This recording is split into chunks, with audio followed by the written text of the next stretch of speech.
Yes, folks, while everyone is getting sidetracked with coronavirus, the IMF, aka the UN, and corrupt banks and governments are working behind the scenes to screw you.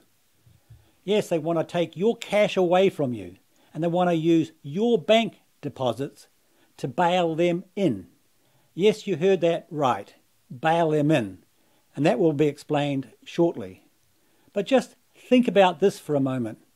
Having cash in your pocket enables you to make easy transactions away from government control. A cashless society, on the other hand, is a major step towards government tyranny, much the same as driverless cars will be, and much the same as a gunless society is. But first, today, I want to start this off with something positive. The backlash against China's cover-up of coronavirus has begun. Yes, the dominoes are beginning to fall.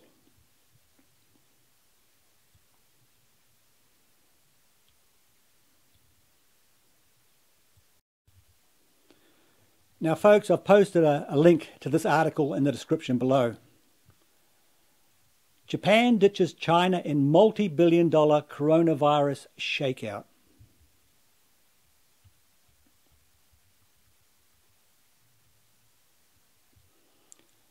The supply chain will never be the same. Take that to the bank. It's not Donald, tariff man Trump's fault anymore. It's the new SARS coronavirus's fault for shaking things up. On Thursday, geopolitical watchdogs at the Spectator Index noted that Japan's government would spend upwards of $2 billion helping its multinationals leave China.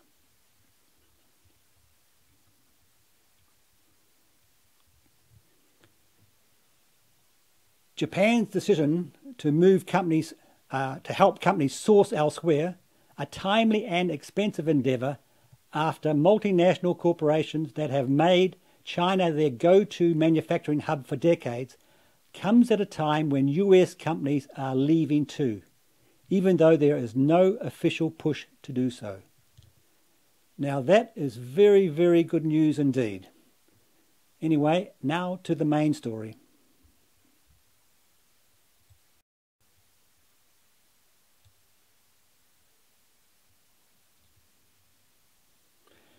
Yeah, anyway, hat tip to FF for this one, and I've also posted a link to this video as well. There is still talk of cutting interest rates again, even though they're at 0.5%. The thing that is now worrying people is this issue of negative interest rates. At the moment, you put your money with the bank and they pay you interest. If interest rates go below zero, you would be paying the bank for the bank handling your money. This legislation would force you to stick your money in the bank. Is there an agenda here? The banks have just been hammered at a royal commission. Is the government now giving back a few $1 trillion to the banks? There are 5 central banks around the world already with interest rates below zero. Japan minus 0.10%, Sweden minus 0.30%, the European Central Bank minus 0.40%, Denmark minus 0.70%, and Switzerland minus 0.80%. Now, because of the dreadful returns currently available on bank deposits have been falling. Customers would rather hoard their money than stick it in the bank. But as we mentioned last week, according to the most current data available, as at February 28, total bank deposits in Australia were $2.12 trillion. So if your interest rates were negative, minus 0.25% on 2.1 trillion, you and I, would be paying the banks $5.3 billion just for them to hold our money. Yes, a complete, utter rort. Here is a new concept we've got to get our heads around: negative interest rates. I mentioned last week that Matt Barry had written to me. He's the chief executive of freelancer.com. He alerted us to the International Monetary Fund and a recent report called Cashing In: How to Make Negative Interest Rates Work. Work for whom? Well, the response to the interview last week was one of real concern, and people said, let's do it again. It most probably gets worse. We have asked Matt Barry back, and he's joined us here. Good evening to you. Thank you for your time again. Are you aware, you're up to speed on this, where is this legislation currently? Well, it's passed in the House of Representatives, and the Senate has passed it to a Senate inquiry, which has come back recommending it, even though the majority of the submissions provided by the general public and others have been against it. And I believe with Labor and Liberal supporting it, it's about to be passed. Is there an agenda here? I mean, is there a definite move by the Reserve Bank to go into negative interest rates? Well, yes. I mean, of all the central banks around the world, there's actually quite a number of major banks, more than just the five you mentioned, that are actually already in negative rates. I mean, the only five central banks around the world that are currently in positive are really the Five Eyes countries, so the US, the UK, Canada, Australia and New Zealand. And New Zealand is only just in positive territory at 0.25%. The IMF report that came out said that central banks, to fight recessions, need to drop interest rates at the policy rate by between 3% and 6%. And with central banks pretty much near zero or at zero, in Australia at 0.5%, there's no room to move, and so there's no firepower left for the Reserve Bank to actually lower rates. And so the IMF came out and published this report in February of last year that said that we believe that you could actually go negative. In fact, not just negative 0.25%, as you point out, but 4%. Negative 4%. But to do that, you need to do things like potentially ban cash. Yeah, so there you go, folks. The IMF, aka the UN, wants to ban cash so they can control you. Or do other things to basically restrict the ability of people. Just keep it simple for people out there. Is there a move from the International Monetary Fund behind the scenes while we're worrying about coronavirus and bushfires and drought and God knows what, paying the bills, to eliminate cash?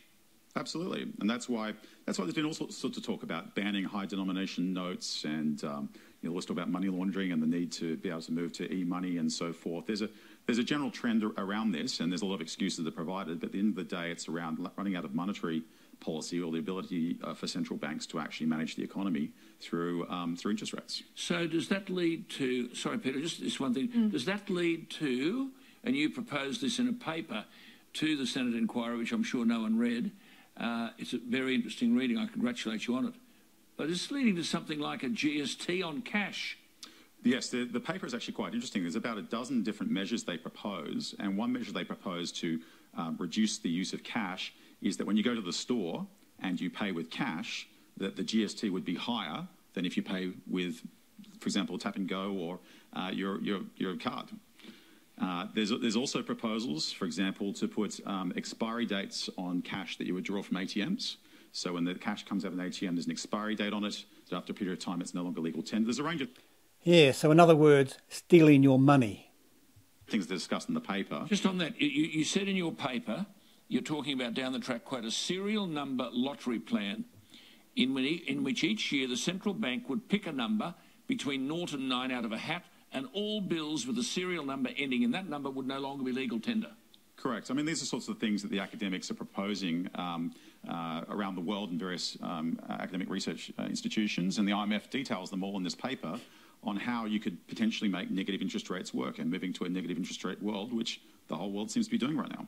Yeah, look, I agree with the academic papers coming up with stupid ideas. I mean, politics is full of them, and they turn up in every committee.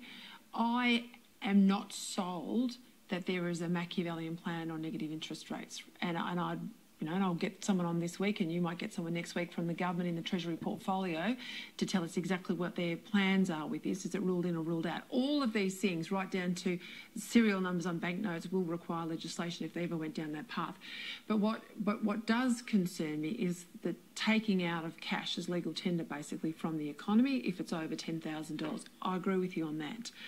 But the problem the government's got, and give me another way to solve it, is gangsters and drug dealers. And we saw statistics today. We spend $11 billion in this country on illicit drugs.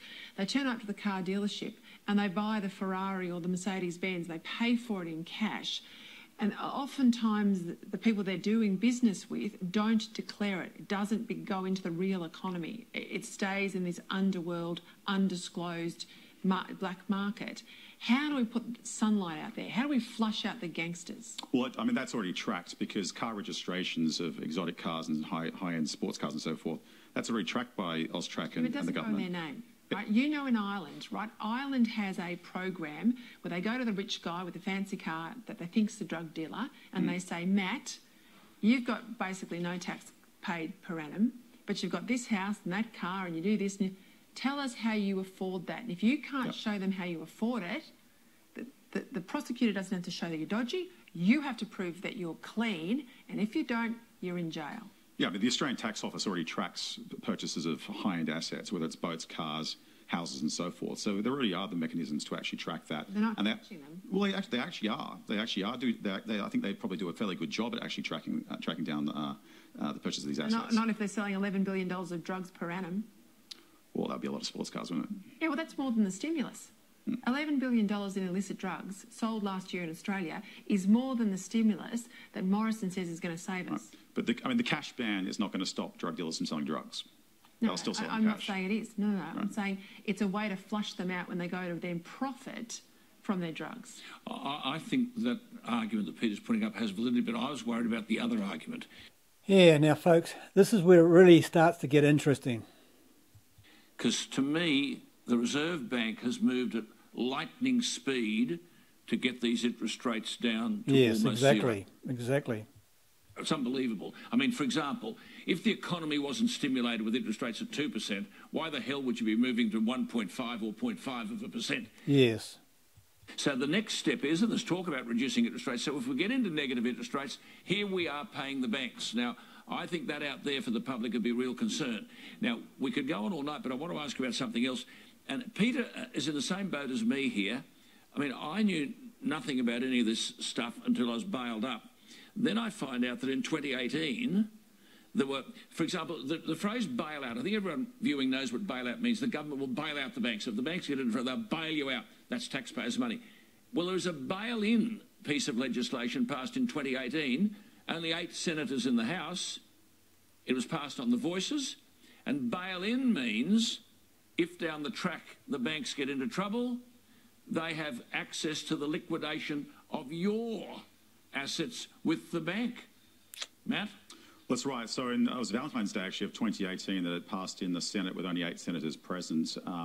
Legislation that provides, in crisis times, if there's a bank failure, the ability for APRA to step in and take control of certain instruments that are with the bank in order to bail the bank in using depositors' money. So this is just like in Cyprus a little while ago where everyone woke up and all of a sudden your bank account had less money in it because it was used to kind of bail out the bad debts. That could be shares or bonds or notes. Could it be cash in a bank account? Yeah, it could be deposits. Well, Yeah, it could be deposits. F that, folks. Stuff that. That's daylight robbery. So what on that day that you're talking about, what happened was one nation were negotiating with, as I understand it, with Matthias Cormann to exempt deposits, that is your deposits at the bank, from the provisions of this legislation. While they're talking to Matthias Cormann, 8 people in the Senate have passed the legislation. Correct. So in New Zealand, the legislation specifically says they can use deposits to bail out the banks. Wow, I didn't know that. Anyway, speaking of rorts, this is where our coronavirus debt is getting spent.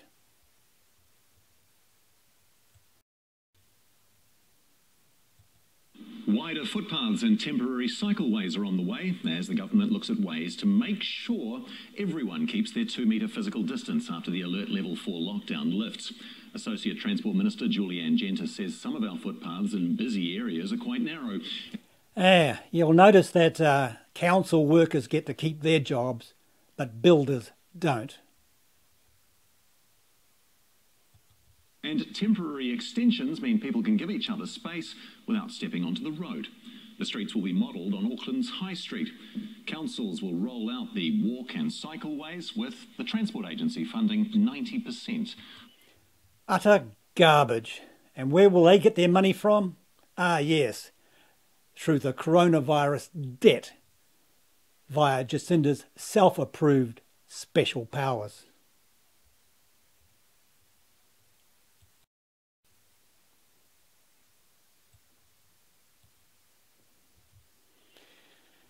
Yeah, that's absolute BS. cycleways and social distancing on footpaths, etc. You can clearly see what's going on here, folks. It's the Greens agenda under the guise of health and safety. Yeah, temporary cycleways that will never go away. Now, on a different note, folks, I've also posted a link to a very good documentary on the origin of coronavirus by Epoch Times. And hat tip to Jim Murihiku for that one.